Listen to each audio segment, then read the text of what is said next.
Hey guys, Troy Francis coming at you live and direct from Puerto Rico, from the beach in beautiful San Juan. So a client will often come to me and ask something like this: at what point when I meet a woman that I'm attracted to, should I cut the conversation off? At what point should I leave the conversation, if you like?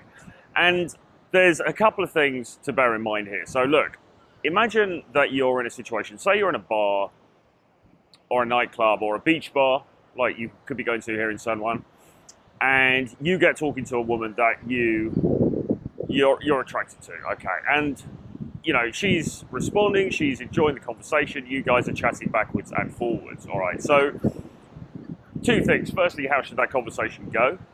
And secondly, when do you exit that conversation? Okay, well, the first thing is, broadly speaking, the conversation needs to have two parts to it. The first part is the introduction, and the introduction should be light, fluffy, fun, flirty, and more fun, okay? You need to be playful, right? You need to be making her feel good, positive emotions. She needs to be having a good time, but you also need to be introducing that little air of flirtation into it, okay? So there's just a little touch of a suggestion of the fact that, okay, this isn't purely platonic. Actually, you know, there's a little bit of edge to this as well, if that makes sense. There's something else underlying this. There's a little bit of man to woman energy here under the conversation. Don't push it too far, don't be crude, don't be a jerk, etc., etc. But you want to have that hint, that suggestion there. That's the first part of the conversation, okay? So that would be the introduction and maybe the first couple of minutes.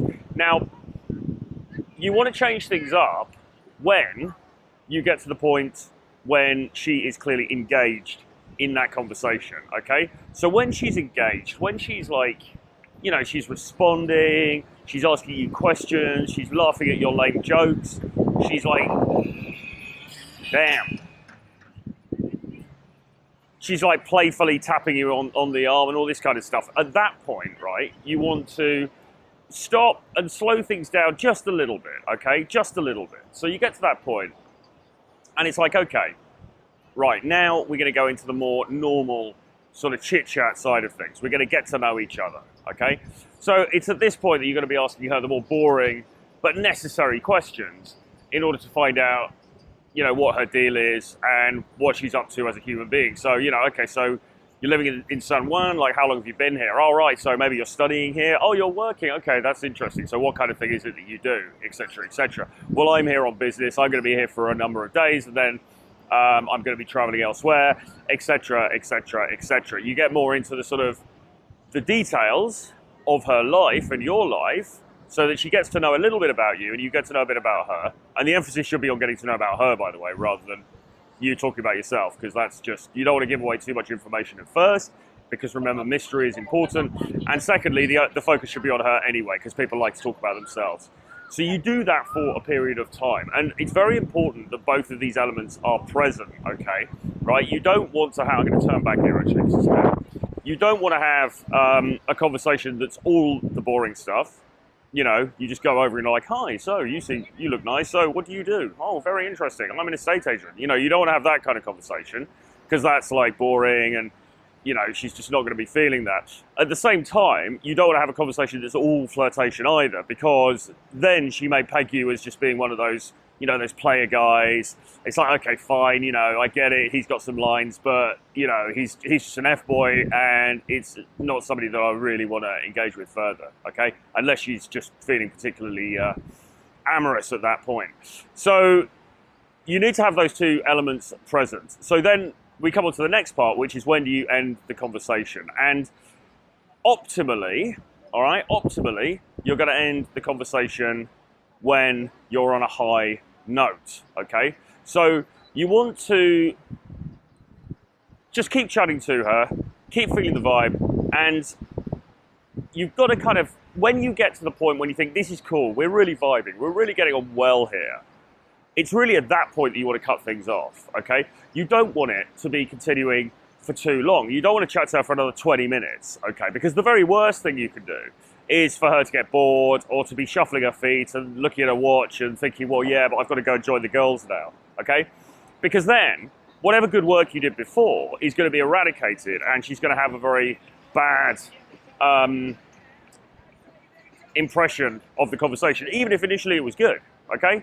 So you really want to avoid that. You want to end on a high and cut things off. And you do that by just saying, hey, listen, it was awesome talking to you, but I got to go meet my friends now. However, another time we should grab drinks.